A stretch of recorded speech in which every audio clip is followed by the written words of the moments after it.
ರಾಯಚೂರು ಲೋಕಸಭಾ ಕ್ಷೇತ್ರದ ಬಿಜೆಪಿಯ ಟಿಕೆಟ್ ವಿಚಾರದ ಸಮರ ಇನ್ನೂ ಕೂಡ ಮುಂದುವರೆದ ಹಾಗೆ ಕಾಣಿಸ್ತಾ ಇದೆ. ಪಿವಿ ನಾಯಕ್ ವಿರುದ್ಧ ರಾಜಾ ಅಮರೇಶ್ವರ ನಾಯಕ್ ಗರಂ ಆಗಿದ್ರೆ, ಇನ್ನೊಂದು ಕಡೆಗೆ ಬಂಡಾಯ ಶಮನಕ್ಕೆ ಬಿಜೆಪಿ ಹೈಕಮಾಂಡ್ ಕಠಿಣ ಕ್ರಮಕ್ಕೆ ಮುಂದಾಗಿದೆ. ಈ ಬೆನ್ನಲ್ಲೇ ಪಿವಿ ನಾಯಕ್ ಅವರ ರಾಜಕೀಯ ನಡೆ ಕೂಡ ಸಾಕಷ್ಟು ಕುತೂಹಲಕ್ಕೆ ಕಾರಣ ಆಗಿದೆ. ಹಾಗಾದ್ರೆ ಬಂಡಾಯದ ಬೆಂಕಿಯಲ್ಲಿ ಹೇಗೆ ರಾಯಚೂರಲ್ಲಿ ಬಿಜೆಪಿ ಬೇಯ್ತಾ ಇದೆ ಅಂತ ಬನ್ನಿ ನೋಡ್ಕೊಂಡು ಬರೋಣ.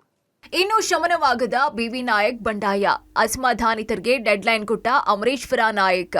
ಇನ್ನೆರಡು ದಿನದಲ್ಲಿ ಬಿವಿ ನಾಯಕ್ ನಿರ್ಧಾರ ಪ್ರಕಟ. ಲೋಕಸಭಾ ಚುನಾವಣೆ ಹಿನ್ನೆಲೆಯಲ್ಲಿ ಬಿಜೆಪಿ ಟಿಕೆಟ್ ಘೋಷಣೆ ಆದಾಗ್ನಿಂದ ರಾಜ್ಯದಲ್ಲಿ ಅಲ್ಲಲ್ಲಿ ಟಿಕೆಟ್ ಅಸಮಾಧಾನ ಇದ್ದೇ ಇದೆ. ರಾಯಚೂರು ಜಿಲ್ಲೆಯಲ್ಲೂ ರಾಜಾ ಅಮರೇಶ್ವರ ನಾಯಕ್ ಬಿಜೆಪಿ ಅಭ್ಯರ್ಥಿ ಅಂತ ಘೋಷಣೆ ಆದ್ಮೇಲೆ ಟಿಕೆಟ್ ವಂಚಿತ ತಿಪ್ಪರಾಜು ಹವಲ್ದಾರ್ ಹಾಗೂ ಬಿವಿ ನಾಯಕ್ ಅಸಮಾಧಾನವನ್ನ ಹೊರಹಾಕಿದ್ರು. ಬಳಿಕ ತಿಪ್ಪರಾಜು ಹವಲ್ದಾರ್ ಸೈಲೆಂಟ್ ಆಗಿ ಪಕ್ಷದ ಚಟುವಟಿಕೆಗಳಲ್ಲಿ ತೊಡಗಿದ್ದಾರೆ.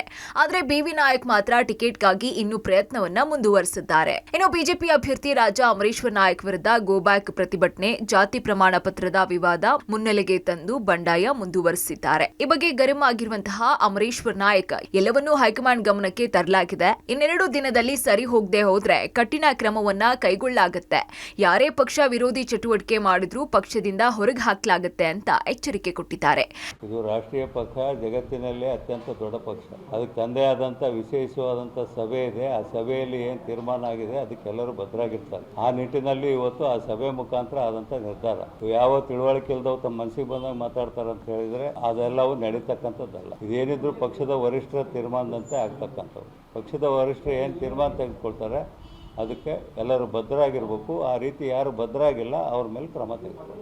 ಇನ್ನು ರಾಯಚೂರು ಜಿಲ್ಲಾ ಬಿಜೆಪಿ ಘಟಕದ ಅಧ್ಯಕ್ಷ ಡಾಕ್ಟರ್ ಶಿವರಾಜ್ ಪಾಟೀಲ್ ಮಾತನಾಡಿ, ಅಭ್ಯರ್ಥಿ ವಿರುದ್ಧ ಹೋರಾಟ ನಡೆಸಿರುವವರು ಯಾರೂ ಬಿಜೆಪಿ ಸದಸ್ಯರಲ್ಲ ಅಂತ ತಿಳಿಸಿದ್ದಾರೆ. ಆದ್ರೂ ಹೈಕಮಾಂಡ್ ತೀರ್ಮಾನದ ವಿರುದ್ಧ ಯಾರೂ ಹೋಗಬಾರದು. ಬಿವಿ ನಾಯಕ್ ಬಂಡಾಯ ಏಳೋದಿಲ್ಲ. ಅವರ ವೈಯಕ್ತಿಕ ಕೆಲಸಕ್ಕೆ ಬೆಂಗಳೂರಿನಲ್ಲಿ ಉಳ್ಕೊಂಡಿದ್ದಾರೆ. ಇನ್ನೆರಡು ದಿನದಲ್ಲಿ ಪ್ರಚಾರ ಸಭೆಯಲ್ಲಿ ಭಾಗಿಯಾಗ್ತಾರೆ ಅಂತ ವಿಶ್ವಾಸವನ್ನ ವ್ಯಕ್ತಪಡಿಸಿದ್ರು. ನಾವು ಅವ್ರ ಫೋಟೋಗಳು ತರಿಸ್ಕೊಂಡಿದ್ದೇವೆ, ಎಲ್ಲ ಸಂಪೂರ್ಣವಾಗಿ ಅವರ ಮಾಹಿತಿಯನ್ನು ತೆಗೆದುಕೊಂಡಿದ್ದೇವೆ. ಅವರು ಯಾರು ಬಿಜೆಪಿ ಸದಸ್ಯರಲ್ಲ. ಮತ್ತು ನಾನು ಅಧ್ಯಕ್ಷನಾಗಿ ಒಂದು ಚಿತಾವಣೆ ಕೊಡಲಿಕ್ಕೆ ಬಯಸ್ತೇನೆ, ಯಾರೂ ಹೈಕಮಾಂಡ್ ತೀರ್ಮಾನದ ವಿರುದ್ಧ ಹೋಗಬಾರ್ದು. ಅದು ಏನು ಡಿಸಿಷನ್ ಮಾಡೋದು ಹೈಕಮಾಂಡ್ ಮಾಡಿಬಿಟ್ಟಿದೆ. ಬಿವಿ ನಾಯಕರು ಬಂಡಾಯ ಹೇಳಂಗಿಲ್ಲ. ಅವ್ರಿಗೆ ಯಾವುದೋ ವೈಯಕ್ತಿಕ ಕೆಲಸ ಇರೋದ್ರಿಂದ ಅವ್ರು ಬೆಂಗಳೂರಲ್ಲಿದ್ದಾರೆ. ಬಹುಶಃ ನಾಳೆ ನಾಡಿದ್ರಲ್ಲಿ ಬಂದು ಸಂಪೂರ್ಣ ತಮ್ಮದೇ ರೀತಿಯಲ್ಲಿ ಈ ಒಂದು ಪ್ರಚಾರ ಸಭೆಯಲ್ಲಿ ಪಾಲ್ಗೊಳ್ತಾರೆ.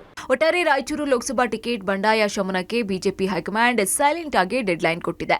ಅಸಮಾಧಾನಗೊಂಡಿರೋ ಬಿವಿ ನಾಯಕ್ ಪಕ್ಷದ ಅಭ್ಯರ್ಥಿ ಪರ ಪ್ರಚಾರದಲ್ಲಿ ಭಾಗವಹಿಸ್ತಾರೋ ಇಲ್ಲ ಬಂಡಾಯವನ್ನ ಮುಂದುವರಿಸ್ತಾರೋ ಇನ್ನೆರಡು ದಿನ ಆದ್ಮೇಲೆ ಗೊತ್ತಾಗುತ್ತೆ. Vijay Jagatikal, public TV, Raichur.